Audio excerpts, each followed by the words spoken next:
Halo teman-teman, selamat datang di video ini dengan saya, Weving Martino da Silva, dengan NIM 131825207172. Hari ini saya akan mempresentasikan materi ini buat video dengan materi yang kurang kehadiran, dengan materi sistem operasi teori, pertemuan 9, konsep dan penanganan deadlock.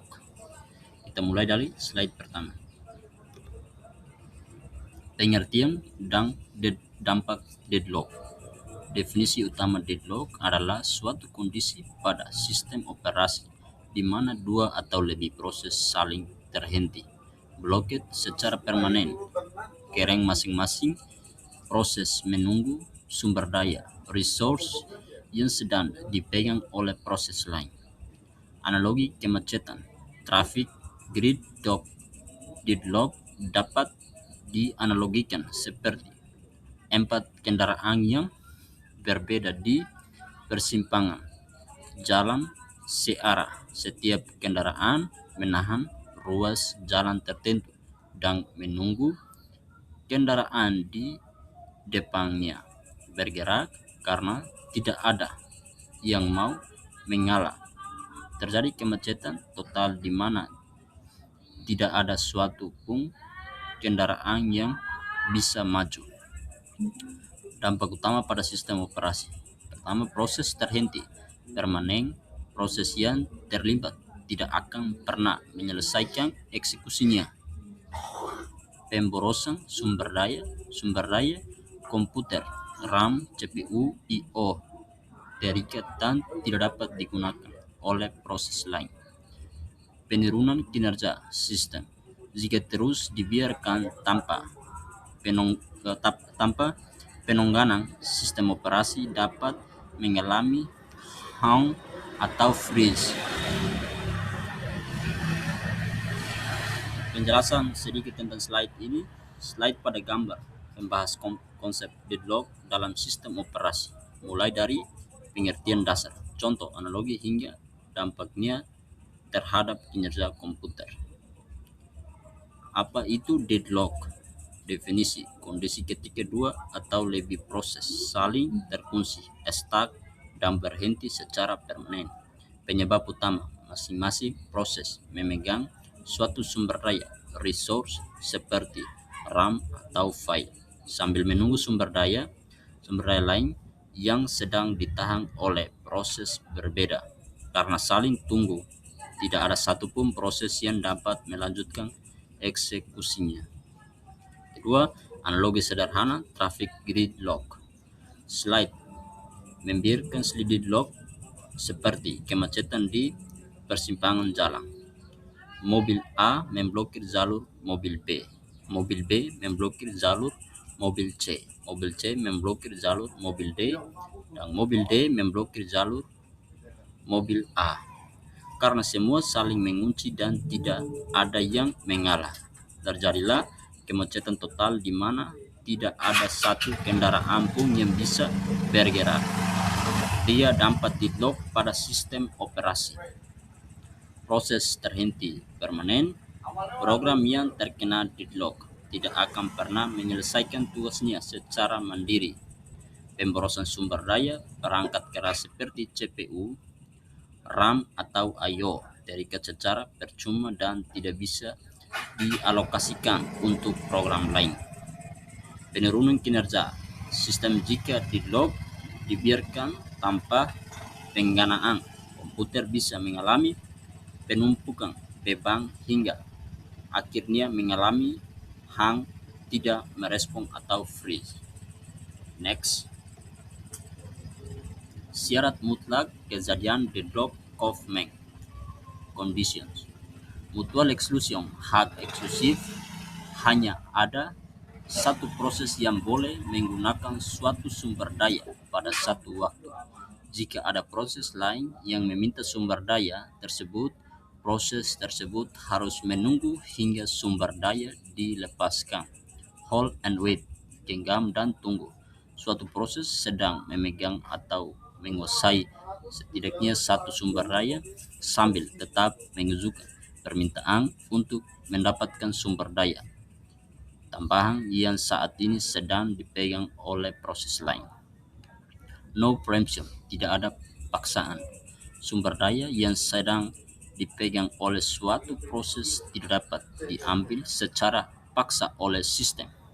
Sumber daya hanya bisa dilepaskan secara sukarela oleh proses yang mengenggangnya setelah tugasnya selesai.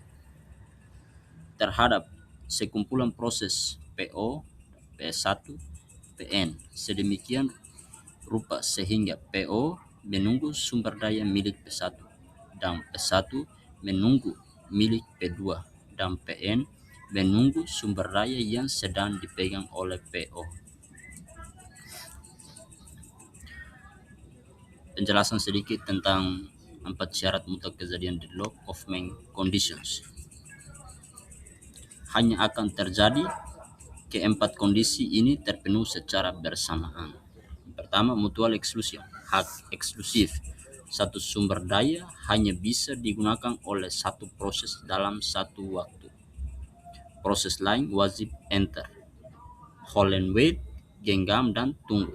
Proses sedang memegang suatu sumber daya tetapi sambil menunggu sumber daya lain yang sedang dipakai proses berbeda. No preemption. Tanpa paksaan, sumber daya yang sedang dipakai tidak boleh diambil paksa oleh sistem, harus dilepaskan secara sukarela oleh proses pemiliknya jika sudah selesai. Circular wait, tunggu melingkar. Terjadi rantai saling tunggu secara melingkar antara proses. Misal proses A menunggu B, B menunggu C, dan C kembali menunggu A. Next. Penghindaraan deadlock dan algoritma Banker. Prinsip dasar algoritma Banker. Dijkstra ditemukan oleh Xer. Dijkstra, algoritma ini bekerja mirip seperti mekanisme bank dalam memberikan penjamin. Modal bank tidak akan mengumpulkan pinjaman jika sisa dana kas tidak cukup untuk menjamin. Setidaknya satu nasabah dapat menyelesaikan seluruh transaksinya hingga lunas. Pembagian status sistem, safe state, kondisi aman. Terdapat setidaknya satu urutan eksekusi, safe sequence yang memungkinkan semua proses selesai dieksekusi tanpa mengalami deadlock. Unsafe state, kondisi tidak aman, kondisi di mana alokasi sumber daya berpotensi memicu terjadinya deadlock. Kondisi unsafe tidak selalu berarti deadlock, tetapi deadlock pasti berawal dari kondisi unsafe. Cara kerja, setiap kali ada proses yang meminta sumber daya, sistem menolak permintaan tersebut jika hasil alokasinya akan mengubah status sistem dari safe state menjadi unsafe state. Penjelasan sedikit tentang slide ini. Menghindari deadlock menggunakan algoritma Banker diciptakan oleh Xer Dijkstra. Berikut poin utamanya. Prinsip dasar analogi bank bekerja seperti sistem bank.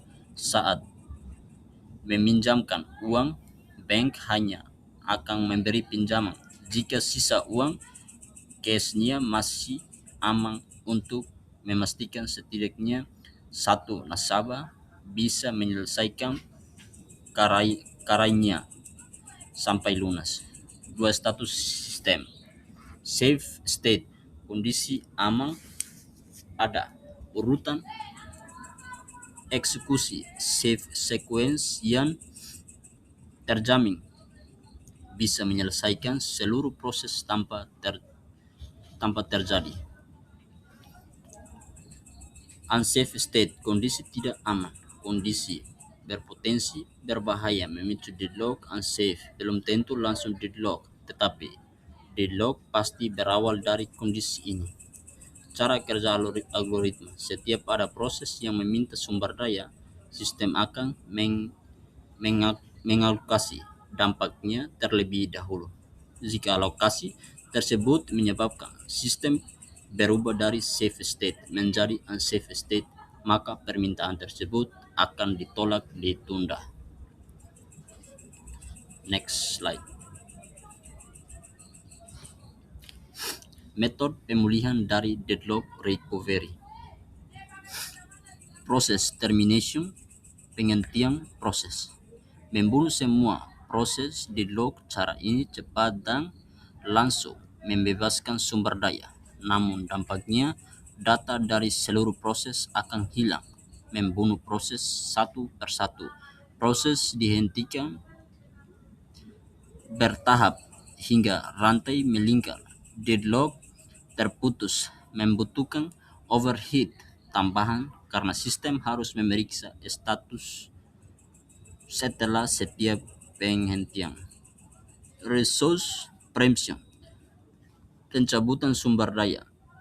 Selecting a victim, memilih proses mana yang paling hemat biaya untuk dikorbankan agar sumber dayanya dapat dicabut. Rollback, mengembalikan kondisi proses korban ke status aman sebelumnya checkpoint agar dapat diulang nanti.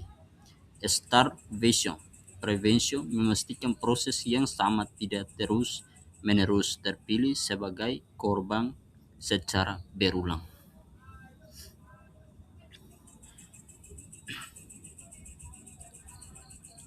Dengan slide ini membahas cara pemulihan dari deadlock recovery. Jika deadlock sudah terlanjur terjadi, ada dua metode utama. Yang pertama, proses termination, penghentian proses.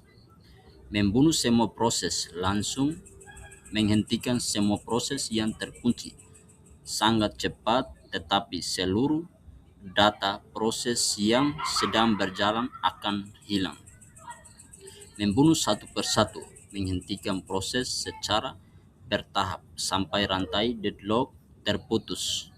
Lebih aman untuk data tetapi membutuhkan performa tambahan overhead karena sistem harus memeriksa status secara berkala. Kedua, resource preemption, pencabutan sumber daya. Selecting a victim, memilih proses aman yang paling murah, efisien untuk dikorbankan agar sumber dayanya bisa dicabut. Rollback, mengembalikan proses korban ke kondisi aman sebelumnya checkpoint untuk dijalankan ulang nanti. Starvation, prevention, menjaga agar proses yang sama tidak terus-menerus dijadikan korban secara berulang. Membunuh satu persatu, penghentikan proses secara bertahap sampai rantai deadlock terputus. Lebih aman untuk data, tetapi membutuhkan performa tambahan. Overhead karena sistem harus memeriksa status secara berkala. Next slide. Kesimpulan dan penutup. Tantangan utama deadlock merupakan masalah krusial dalam manajemen proses dan konkurensi pada sistem operasi modern yang bersifat multitasking dan multi-threading. Kompromi performa, trade-off, pencegahan dan penghindaraan deadlock. Tingkat tinggi memerlukan konsumsi sumber daya overhead yang cukup besar pada CPU dan memori implementasi praktis. Kebanyakan sistem operasi modern menerapkan kombinasi algoritma deteksi ringan atau menggunakan pendekatan kepraktisan seperti ostrich algorithm agar tidak mengorbankan kecepatan dan performa sistem harian. Terima kasih untuk video ini.